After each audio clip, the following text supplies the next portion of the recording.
Can you guys hear me? Screen, what does that mean? All right. Well, hi, everybody. Welcome to this week's tasting for Tipple's Brews and Wine. We're going to be drinking a really nice Cotes du Rhone Rouge. I'm Jeff Beaudre, and this is my wife, Elizabeth Beaudre, and we own the store. And thank you all for joining us. So let's get into this week's wine. Is by Guigal. And it is a red blend from the Cotes du Rhone in France. This guy's a consistent 90+ point rated wine. It's an incredible bargain from France. It's always under 20 bucks, and it's absolutely delicious. So I'm glad you guys joined us, and we can share it this week.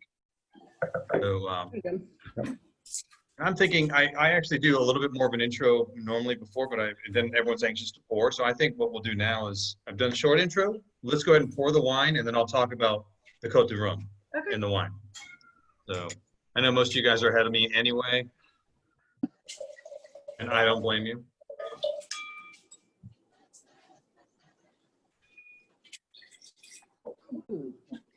Color on that guy. I'll cook you more.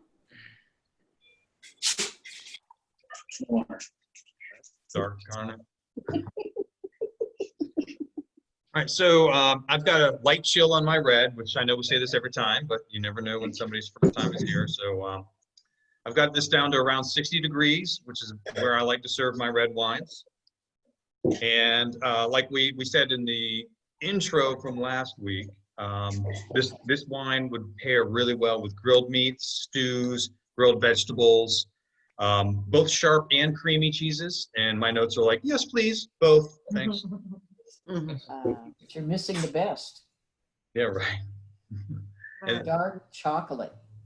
oh, yeah. There you go. That's a good call. Oh, Good it's call, Pat. fabulous. Yeah.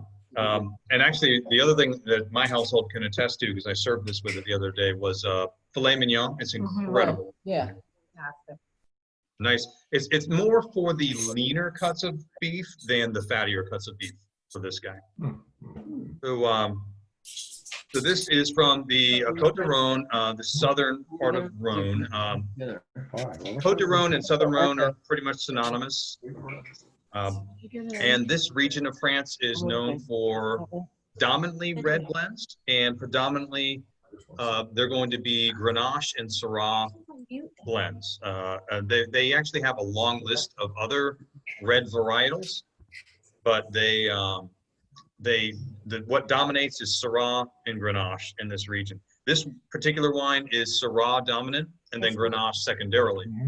Which, when I looked at it today and was preparing my notes, I thought was kind of interesting, because last week our priorat was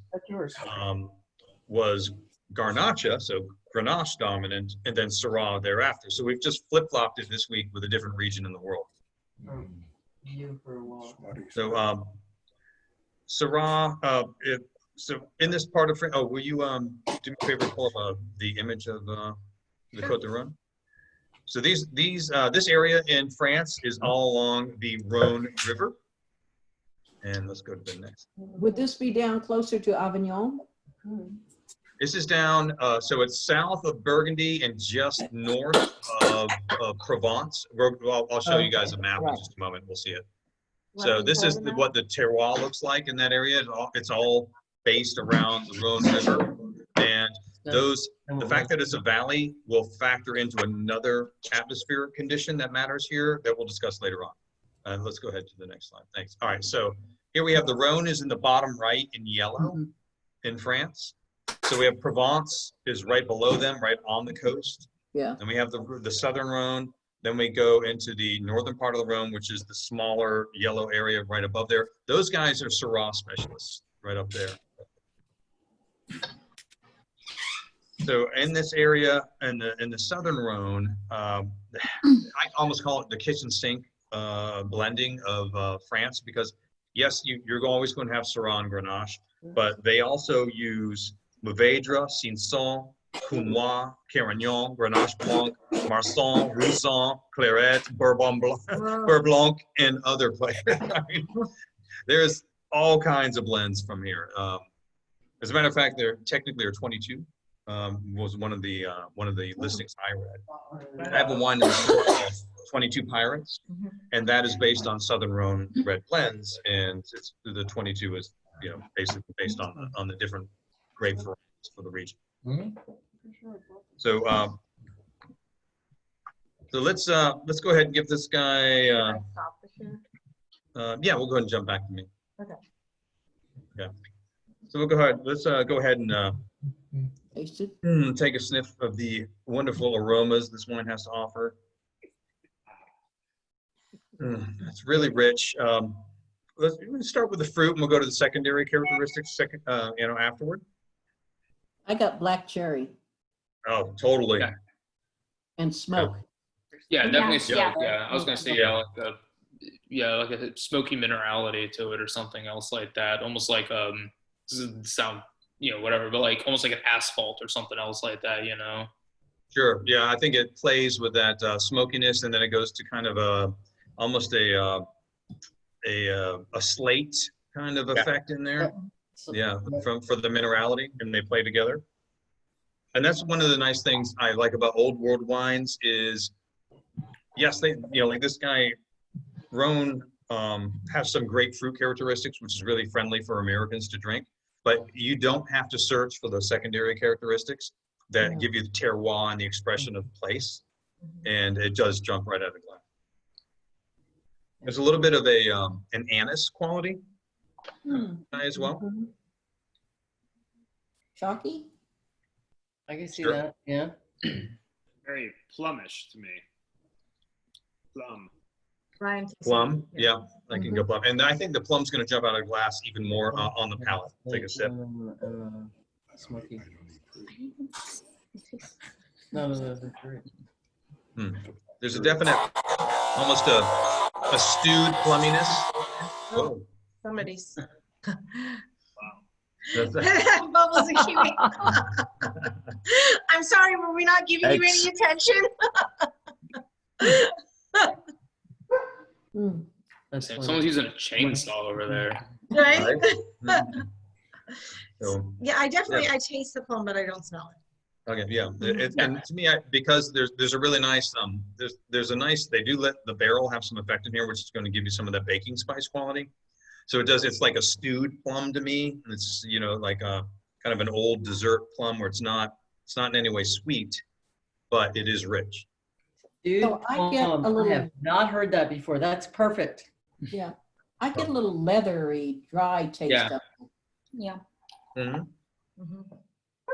And that goes along with the texture. This has a really nice, strong, it's a firm wine Yes. with some really nice tannins. This guy could actually age a little bit for a wine that's sub 20. You could actually let this guy get 7 years-ish. You could push 10. I wouldn't quite go 10. I'd go 7. But it will evolve a bit, and it is stable enough to handle some time in the bottle, which is extraordinary for Under 20. for under Yes. $20. The price. Absolutely. But it has a really nice firmness. Now it's not large tannins, and they're not aggressive. No. So that's why I wouldn't pair them with fatty foods. But for the leaner meats, I think it's an incredible blend. It did blend beautifully with the filet. So I mentioned there's an atmospheric condition that's specific to the Rhone that helps everything grow in that region, and that's called the Mistral. And they have these incredible winds that come. So can we jump back to the map of France? I want to. Yes, we In can. the fall. All right, great. So when you look there in the bottom right, we see the Rhone. It's not that far from the sea down in there. Wow. So there's a phenomenon because north of France, above Champagne, that sea runs at a different temperature than the sea down below. And it ends up pulling the cold ocean air across Provence up into this Rhone Valley where we saw the river, and it creates that valley. So those winds blow at an average of 60 miles per hour, 150 days of the year. So it has a significant effect on there. One of the most important things it does is, even though they're further south where it's warmer, it gets rid of all of the mold on the grapes. So they're able to grow something that's like Syrah. Actually, is traditionally, like when you grow it over in California, it's a cooler area, grape, but down there they can have more warmth and yet keep it without having it a lot of mold and problems like that. I noticed that this wine has a distinctly different taste than the Bordeaux wines that we're used to. My husband and I are used to. It feels like it is two completely different regions, and it feels like it. It tastes like it.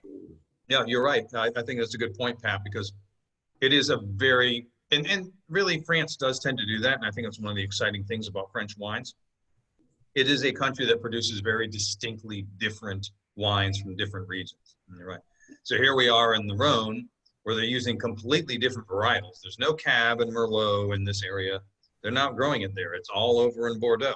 There's no Pinot Noir here. That's all up in Burgundy. Yeah. And and they're fiercely competitive with each other about who's doing it best. But I typically tolerate wines from this region better than any red wine.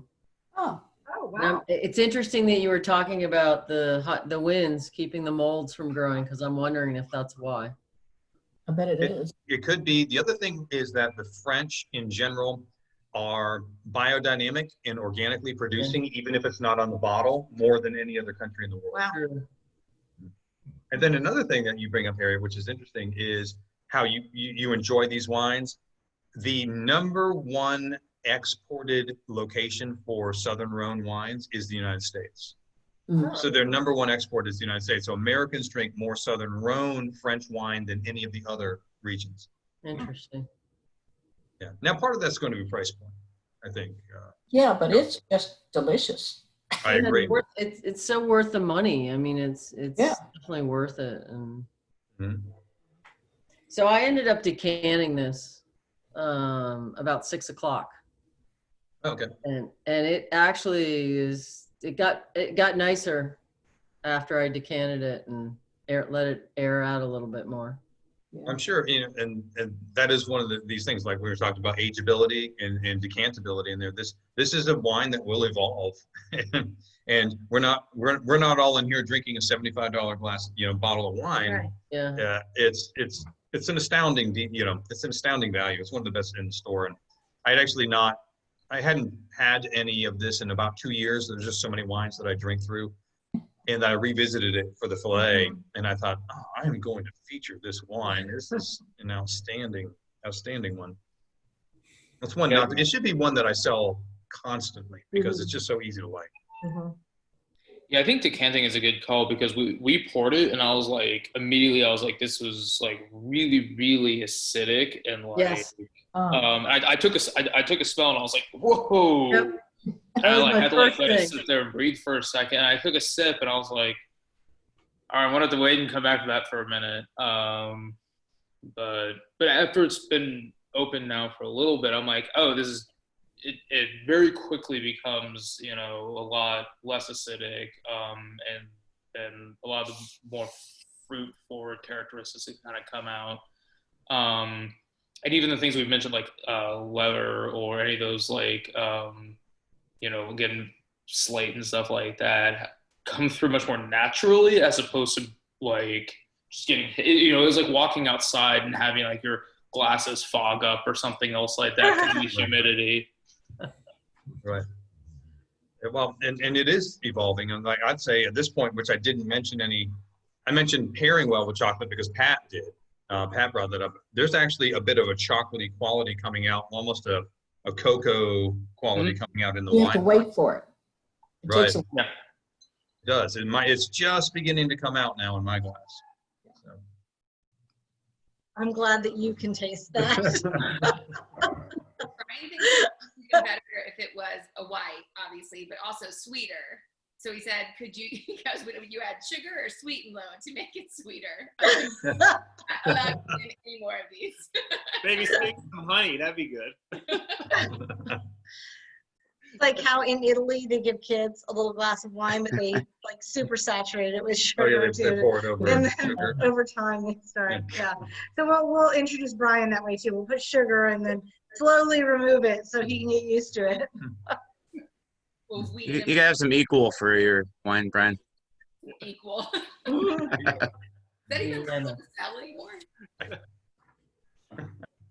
Yeah, do you go with, I think pure cane sugar to give it respect. Pure cane, You know, yeah. you gotta go with real ingredients. These are the French. Right. They believe in whole food. So do you know anything about the vintner? So this guy actually, this is a group that buys from over 80 different producers and largely on the western side of the Rhone region. They are a négociant, which is the French word for people that buy grapes and then vend it together. Oh, okay. So they have been doing that for about 87 years now.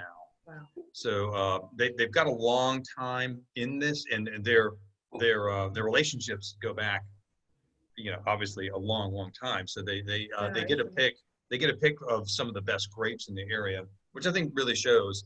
And at the same time, they're able to produce in enough volume that we can all just enjoy it casually.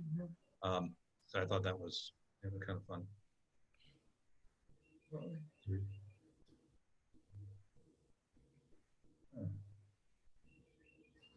It's good. Mhm. Yep, it's really nice. Yeah, that's got a little peppery notes coming out now, which that's from Yeah, Syrah. Oh, here's what I was going to ask a minute ago, and I lost track.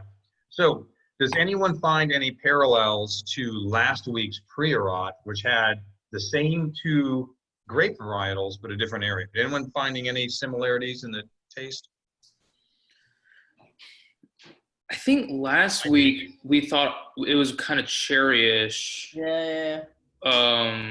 Right? Yeah, but we also got some anise because we. Yeah, and anise. Blackberry last week.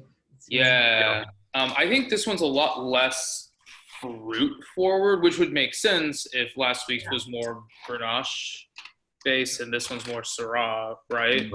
Right. You're exactly right. But whereas this one's been like a little bit more of like a slow burn to being fruity. I thought last week's was a lot more like, oh yeah, that's, you know, Mhm. yeah, a lot more on the front. Yeah, they had Absolutely. the Priorats are they're a little more acidic, and so they have a brighter fruit quality. Mhm. And I find that this guy has a darker fruit quality, which kind of blends in Mhm. with a little bit of the, you know, with the spiciness, the pepperiness, in a different way. I mean, I really like the Priorat as well, but you know, like the Priorat, I would want to go with. I'm thinking more about lamb and that kind of a thing, and pork with the Priorat, where That's this also guy good. lends itself a little bit more to beef and venison, that kind of a thing. Mhm. I think, did we mention, I think ostrich was in that last week? We talked about I think we ostrich did talk burgers. about ostrich. Mhm. Yeah, so that's that kind of that difference with the brighter fruit versus a little darker colored fruit. Mhm. But I love the. So can I get a suggestion from you all? Mm-hmm. Tomorrow night, I'm serving a spicy tomato sauce over pasta for my granddaughter who is learning to love good wine. Thank you, Jeff. Yeah, I've met her. She's a lovely girl. And so I need a wine for tomorrow night because I want to keep this for myself. Right. Actually, I know a really good wine. You should get the Verso Rosso, which is that's an Italian red blend. Good. And it is with grapes that have been raisinated, passamento. So it causes it to have a little, like a really nice richness to the wine without it becoming sweet. So it's still a dry wine, but it's rich, but it will counterpoint that spiciness really, really well. Good. So do you have it in the shop? Yep, I have it. I can come get it tomorrow? Yes, you can. Good. Throw her right down to put a bottle aside for her. Sure. Yeah, write it down. You got it. Bottle. Otherwise, it's gone. All of Yeah, us me are too. dinner tomorrow. What did you say, Julie? I told Pat she could just message us all, like in the side chat, her address for tomorrow night. Exactly. We'll all come over and have it. I'll have to do it outside. 6 feet apart. All right, next time I'll tell you what, next time I'll make this huge pot of sauce, which I'll put in individual little containers. That sounds And fantastic. then you all can pick it up at Jeff's as long as you buy a bottle of good wine. There you go. Thank you, Pat. 100% agree. Yes, down for that plan. She's looking out for us. Exactly. Hmm. Takes I'm glad you cooking guys off my liked it. shoulders Let's, one night again. let's look forward to next week's wine real quick, and then we can always continue just talking after we get done with Okay. introducing them. All right, hold on. You need to learn how to do this at some point. I like to back in the recording. Oh, yeah. Oh, you went past your thing. Well, there we Willamette go. Valley, ooh. Hey, they are. Can they all see it? Yes. Okay. So actually, I thought this was interesting. So this is discussing the different levels of, basically, it's not different levels of quality so much of different levels of origin within the Cotes du Rhone. So the Guigal that we're drinking tonight is so well thought of. It's literally the example of the Cotes du Rhone AOC in general. Wow. Which is, their appellate, it's a region of control, appellation, origine, contrôlé, whatever. I'm terrible. But, and then from there you can get into the villages, and then from there you go into very specific subgroups within the villages. But I thought it was kind of neat that this guy really does have fame as being such a great example from the region. And then let's go to next week. Okay, so next week we're going to switch back to a white wine. To Willamette. And we're going to a white Pinot Noir from the Willamette Valley in Oregon. And, That sounds so bizarre. yeah, A white Pinot Noir. it is made with regular Pinot Noir grapes, full-on red grapes, but it has extremely limited contact with the skins when they press them. But we'll get into all that next week. It's a really interesting wine because it has a weight and a feel a little bit more like a Chardonnay on your palate, but it does not taste like Chardonnay. It's got its own richness, but it is a little bit more of a rich white wine. Mhm. And it can go for everything that Rosé or Chardonnay or Pinot Noir could go with. So you're all over the place where you can go with Yeah. chicken dishes, salmon dishes, duck dishes. And what is that? Spicacy? Oh, did I misspell? Yes, it goes with spicy food. That's a new one. Well, look, it's a specific. I will make you some spicy food this week rather than admit that I mistyped something. That's like the region it's from, right? That's right. Exactly Yeah. right. That's right. But I haven't seen this. Otherwise, I would have fixed the spicy. But that's amazing that it goes with such a variety Oh, of things. He said to me as he came in and booted up the computer, he said, by the way, next week we're having a white Pinot Noir. And I was like, that is very bizarre. I'm very much looking forward to that because it's like when we have the sparkling reds. It's so Oh, weird. yeah. Oh, actually, I found a new one, and I think we're going to do sparkling red. Okay. So, All right. yeah, maybe the next week after that. It's a hard thing to reconcile in Yeah. my mind and as I'm drinking it. I'm thinking we're Yes. going to do sparkling Gamay. Very cool. So With this, when we close our eyes, we'll taste red. no, it No. is its own thing. Okay. It is. Okay. Yeah, it's a very unique wine, and it's a lot of fun. And it's delicious. Okay. So and it's really good with spicacy. I don't know. I don't know anything else that pairs as well with spicacy. I got Brian I'm gonna stop sharing. Yeah. I like Wait. that, and Brian likes Julie, you were so far away to this week.